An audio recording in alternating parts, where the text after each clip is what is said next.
Hey, we're back from more Shakesyear. We have made it to Act 5. We are in Act 5, Scene 1 of Hamlet.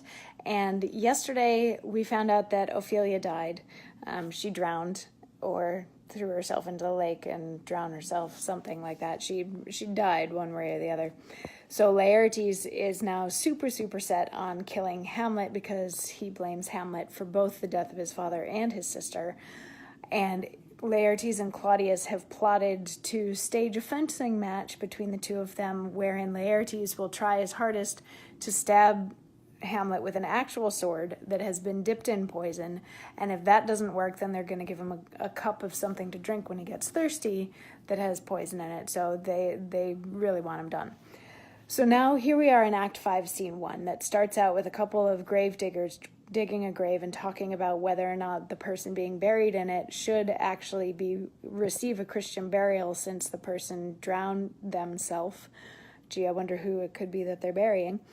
And Hamlet has now returned, and Hamlet and Horatio come in, and they see the gravediggers, doing their thing, and the one of the gravediggers leaves and the other one stays and is singing while he's digging a grave, which Hamlet finds a little bit repulsive. And as the gravedigger is digging the grave, he's digging up the skulls of some other random people that have been buried, and Hamlet is kind of disturbed by how these skulls are being treated.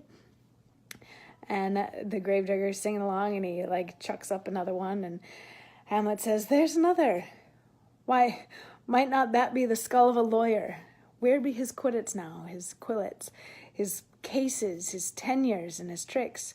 Why does he suffer this rude knave to knock him about the sconce with a dirty shovel, and will not tell him of his action of battery? Oh. This fellow, in his time, might be a great buyer of land, with his statutes, his recognizances, his fines, his double vouchers, his recoveries. Is this the fine of his fines and the recovery of his recoveries, to have his fine pate full of fine dirt? Will his vouchers vouch him no more of his purchases, and double ones too, than the length and breadth of a pair of indentures? The very conveyances of his lands will hardly lie in this box, and must the inheritor himself have no more?" So yeah, Hamlet is pondering on what happens to us after we die. And shortly he's going to talk to the gravedigger, and they're going to have a really entertaining conversation. And then I think it's tomorrow, we get to hear the speech that's about Shakespeare's most famous dead character, who never actually appears on stage except in skull form. So I'll see you tomorrow for that. Mwah.